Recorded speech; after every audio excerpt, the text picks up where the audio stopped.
e pediu misericórdia a Deus.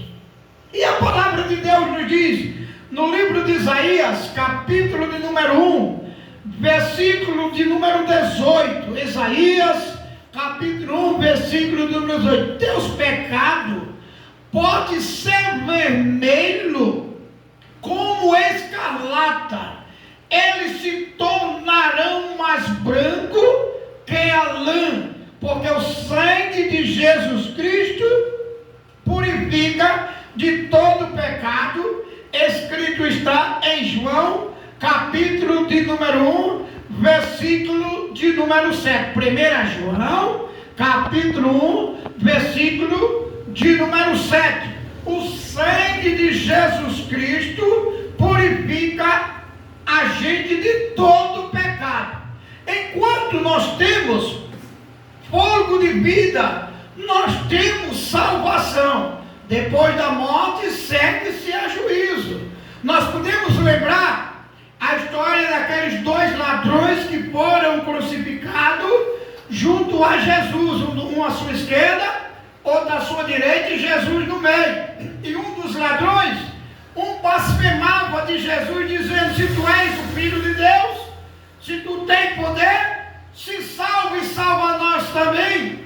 Mas um abriu a sua boca reconhecendo o seu pecado, que nem o salmista Davi conheceu aqui. Ele disse: tu não temes, estando na mesma condenação que eles, não temem a Deus. Nós estamos aqui porque nossos atos, nossos feitos são merecedores. Nós merecemos estar crucificados aqui, mas esse nem o mal fez. Senhor, lembra-te de mim quando entrares no teu reino. Acho que todo mundo conhece a história. E Jesus, olhando para ele, diz: hoje mesmo tu estarás comigo no paraíso. Mas por quê? Porque ele estava respirando ainda e chegou diante de Jesus e pediu que Jesus tivesse misericórdia dele. Se a gente soubesse o dia que ia embora, eu soubesse que eu só ia morrer daqui uns 15 anos, eu ainda estava desfrutando do mundo, porque o profeta Salomão diz que pecar é bom. Todo mundo quer pecar, todo mundo acha bom pecar, os prazeres da carne é bom. Só que o apóstolo Paulo diz lá na carta dele ao Romano que o salário do pecado é a morte. E a gente não sabemos se hoje eu estou aqui junto com vocês, mas amanhã eu não sei se eu estou. Porque o ar que eu respiro, o ar que nós respiramos, não pertence nem a mim, nem nenhum de nós. Nós não temos nada, nem a vida é nossa. Porque nós só respiramos, só temos vida enquanto Jesus Cristo nos dá essa oportunidade. Porque se Ele parar esse ar que nós respiramos por 90 segundos, nós perecemos por falta de ar. Louvado seja Deus. Mas a gente reconhecendo Deus, nos abençoa e nos dá vitória enquanto a gente tem pouco de vida. Foi o que aconteceu com aquele jovem, que era aquele ladrão que muitos chamam de bom ladrão. Não existe bom ladrão, né? Ele se transformou na hora que ele pediu perdão, mas ele estava respirando ainda, pediu perdão, e Deus lhe deu a salvação, porque ele respirava ainda. O que eu quero dizer? Que o sangue de Jesus Cristo nos purifica de todo pecado. Não importa o nosso passado. Não importa o nosso passado. Eu fui numa igreja que a irmã Júlia conhece, que eu fui visitar lá, que eu não vou citar o nome. Eu fui visitar e não me chamaram nem para o púlpito, porque conhece a minha primeira família. Conhece a minha primeira família. Então não me chamaram para o púlpito. Mas de lá chamam o vivo no meio das glotonarias, na roda dos escarnecedores. Quando é de noite estou no púlpito, né? Mas não me chamaram. Agora eu tenho 1 ano e 6 meses aqui nessa rua, já tem mais de 1 ano. Eu duvido, eu dou em nome de Jesus. Eu digo isso para a glória de Deus. Alguém me apontar o meu pecado. Sou pecador, vai diante de Deus, mas diante dos homens eu não dou cabimento de ninguém me apontar. Louvado seja Deus. Mas por que condena, irmão? Por que condena? Eu conheço a verdade, não me afasto do evangelho. Mas se fizer com uma pessoa que não conhece, a pessoa vai ficar triste e vai se afastar. Mas eu conheço que fui perdoado por Deus, continuo firme em Cristo Jesus, como eu disse para a irmã. Eu conheço só para ver, mas sabia que ele faz exceção de pessoa. Não foi isso que ele disse? Eu sabia, mas o sangue de Jesus Cristo, aquele ladrão, ele tinha matado, ele tinha roubado, ele tinha estrupado, tinha feito tudo quanto era abominável a Deus, mas na hora em que ele pediu perdão a Deus, Deus perdoou a sua transgressão. E ainda diz mais: os teus pecados eu lançarei nas profundezas do mar, e nunca mais me lembrarei dele. Quando a gente chega e faz que nem o salmista Davi fez na leitura aqui, no Salmo 51, pedindo misericórdia a Deus, confessando o seu pecado a Deus, viu? O homem não é para ir confessar, o homem não tem poder para nada. O homem não tem poder para perdoar pecado nenhum, mas quem tem poder para perdoar os nossos pecados é Jesus Cristo.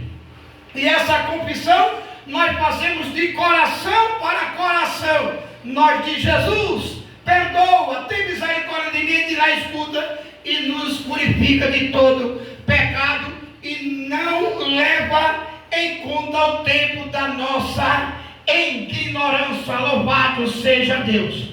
Nós podemos ver a história, nós podemos passar ainda aqui, irmão, em João capítulo, eu gosto muito de citar esse versículo aí, que está escrito aí, ó, 6:37. Não sei por que o ser humano, muitos pastores, que eu não chamo nem pastor, de pasteco, condenam uma pessoa que quer se batizar, que quer louvar a Deus, que a Bíblia diz tudo quanto tem fogo, louva ao Senhor.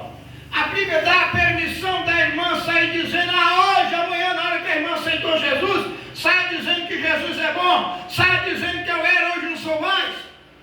Todo aquele que virá a mim e o Pai me dá, de maneira nenhuma eu lançarei fora. Então, se está escrito, o próprio Jesus falando dessa maneira, não tem motivo para a gente lançar uma alma fora. Quem sou eu, pastor Jota? Quem é você, pastor Joaquim, pastor Manel, para dizer que uma alma não pode ser crente em Cristo Jesus? Quem é você? Se o próprio Jesus diz que não tem motivo, não tem motivo. Louvado seja o nome de Jesus. Como não tem motivo? Em Lucas capítulo de número 15, a partir do versículo 32, eu vou dar um exemplo, irmão, porque o tempo passa ligeiro demais. A parábola do filho pródigo. Todo mundo conhece essa história, eu creio, a parábola do filho pródigo, que tinha herança, era o pai e 2 filhos. E um se levantou e disse assim, pai, eu quero parte do que me pertence.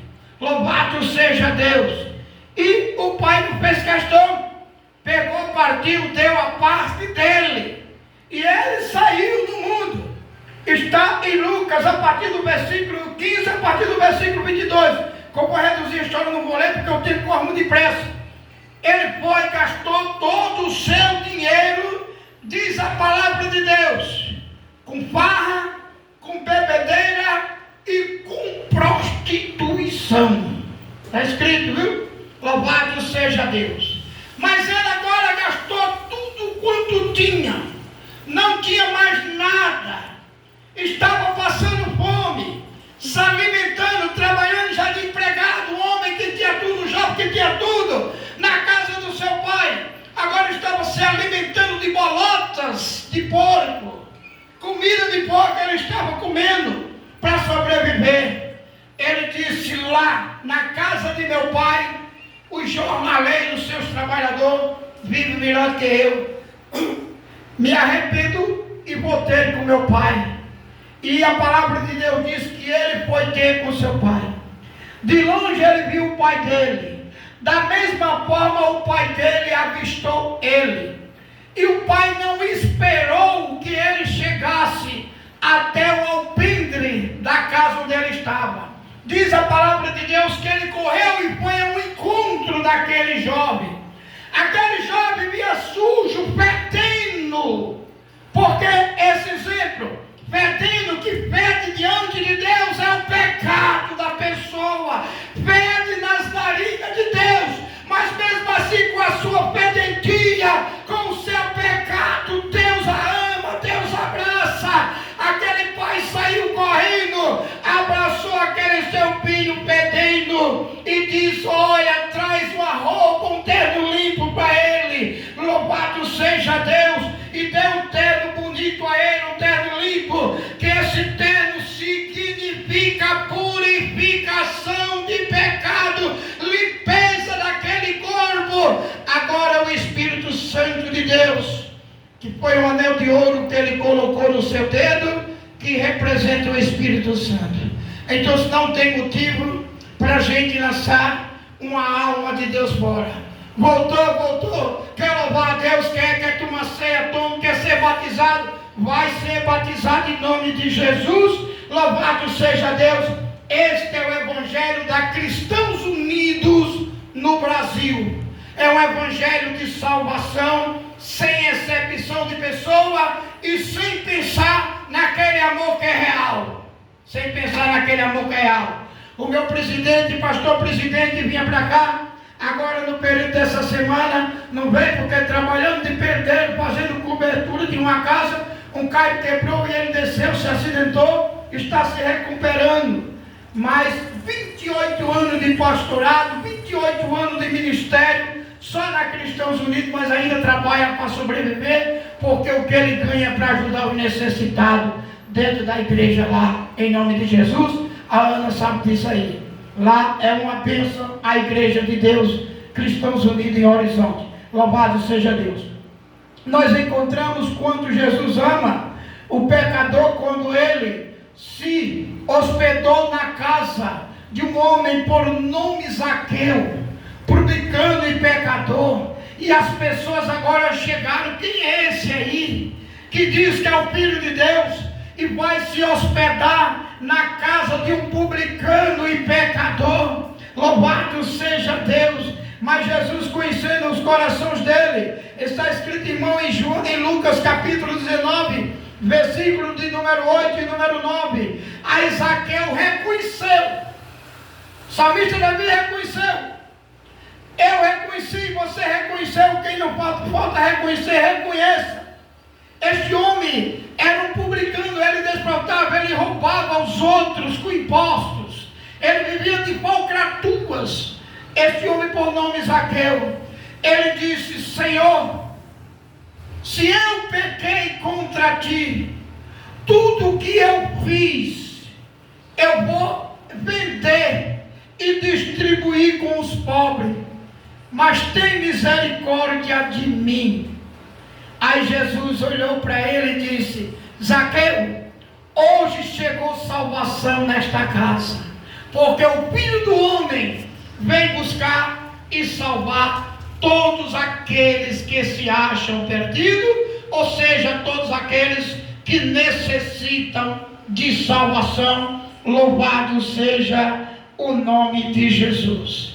O quanto Jesus aborrece o pecado, irmão, eu quero terminar. Jesus aborrece o pecado, mas diz a palavra de Deus que ele ama o pecador. Mesmo ele amando o pecador, como ele demonstrou o seu amor, se hospedando na casa de Zaqueu, recebendo aquele jovem, aquele filho pródigo. Louvado seja Deus, perdoando a Davi. Muitos pastores hoje, vestidinhos como ovelha, estão matando as ovelhas de Deus. Louvado seja o nome de Jesus. Matando as ovelhas de Deus é aborrecendo o pecado de uma forma que não conversa com ninguém, porque a pessoa é pecador. Mas eu posso dar um exemplo para você, que está escrito em João, capítulo de número 20, versículo de número 11, do livro de João, que fala de uma mulher por nome Maria Madalena. Essa mulher, ela foi expulso dela 7 demônios. Jesus expulsou dela 7 demônios. Ela vivia completamente enferma, curvada, cheia de demônios, doente, com 7 demônios, porque Deus não diga que Jesus, ele permite que o diabo coloque, mas Deus é amor. E o diabo só coloca porque a gente dá uma brechinha, viu? Se dá uma brechinha, ele vem e coloca uma impiedade. Ela tinha 7 demônios. Jesus agora expulsa os 7 demônios dela e ela passou a viver feliz. E seguiu a Cristo. Foi a primeira mulher, uma das primeiras mulheres que podemos até chamar de apóstola de Jesus, porque ela não ficou. Quando Jesus curou ela, ela seguiu também com Jesus. E Jesus, ao morrer, a ser sepultado, no terceiro dia, ela pegou anguento e ia lá, foi lá ao sepulcro. Chegou lá, viu a pedra retirada. Eu vou reduzir aqui o tempo, porque a história é grande, irmão. Ele viu a pedra retirada. Quando ela olhou de lado, viu Jesus ressuscitado. O que eu quero dizer com isso? Que Jesus aborrece o pecado, mas ama ao pecador. E veio para dar vida, e vida com abundância. No capítulo 8 do livro de João, nós encontramos a história de outra Maria Madalena, não é essa que eu estou falando, que foi pega em adultério, louvado seja Deus, e os seus acusadores chegaram a condenar ela, mas Jesus não a condenou, e disse: cadê os teus acusadores? Ela disse: aqui nenhum estão, eu tampouco te condenarei, e de paz, e não peque mais. Olha que palavra, irmão. Nós temos que fazer por onde não pecar a cada instante, a cada momento. Não peque mais. Louvado seja Deus, que tens a minha salvação. É muito fácil, né? Da gente ganhar a nossa salvação. É só renunciar o que é errado, que todo mundo sabe o que é errado e o que é certo. Todo mundo sabe. Não tem nenhuma criança hoje inocente que não reconheça, sabe o que é pecado e o que é errado. Às vezes faz por não, a criança faz por não ter raciocínio, né? Mas sabe que ele está fazendo errado. Louvado seja Deus. Imagine nós que somos adultos, então nós sabemos o que é pecado. Louvado seja o nome de Jesus. Como Jesus, agora encerrei, como Jesus ama o pecador. O apóstolo Paulo, no capítulo 8 de Atos dos Apóstolos, nós vamos encontrar ele compartilhando da morte de Estevão. Ele era chefe da guarda romana. Quem matou Jesus, Estevão foi romano, viu? Aí ele era chefe da guarda romana. E ele ordenou que apredejasse Estevão. A ordem era dele. Ou seja, o martelo era batido por ele. Aí ele ordenou, mataram Estevão. Agora ele disse: vamos para Damasco, lá tem mais crente. Vamos matar mais um bocado lá. Saulo saiu nesta convicção. Mas no meio do caminho o Espírito Santo de Deus desceu sobre ele e disse: Saulo, por que me persegue? Ele disse: quem é tu, Senhor? E Jesus falou que era ele. Tu persegue, os meus perseguem a mim. E ele ficou cego. Com 3 dias depois, Ananias orou por ele. Ele passou a ter vida. Louvado seja Deus. Ele passou a ter vida e passou a servir a Deus e a pregoar o Evangelho de Jesus Cristo. 3 dias depois. Por isso que eu digo, eu quero dizer, meus irmãos, que Jesus veio buscar e salvar aquele que se acha perdido. Nós temos que reconhecer que somos pecadores, com a certeza que de Deus nós recebemos a misericórdia. A leitura do Pensamento diz: pela sua multidão de misericórdia, não é que somente ela diz? Porque Deus é misericordioso. A palavra de Deus diz que Ele não tem prazer na morte do ímpio. Ele não tem prazer, irmão. Olha, quando a pessoa parte daqui para outro mundo sem Jesus, Deus não tem prazer. Mas quando você confessa a sua vida, entrega a sua vida para Jesus, diz que haverá uma grande festa no céu. Eu disse um dia desse aqui, irmão, se nós morrer com Cristo, nós vamos ressuscitar num corpo glorioso, cheio de alegria. Jamais vamos nos lembrar do que passamos neste mundo, das aflições que passamos aqui. Louvado seja Deus. Nós não vamos lembrar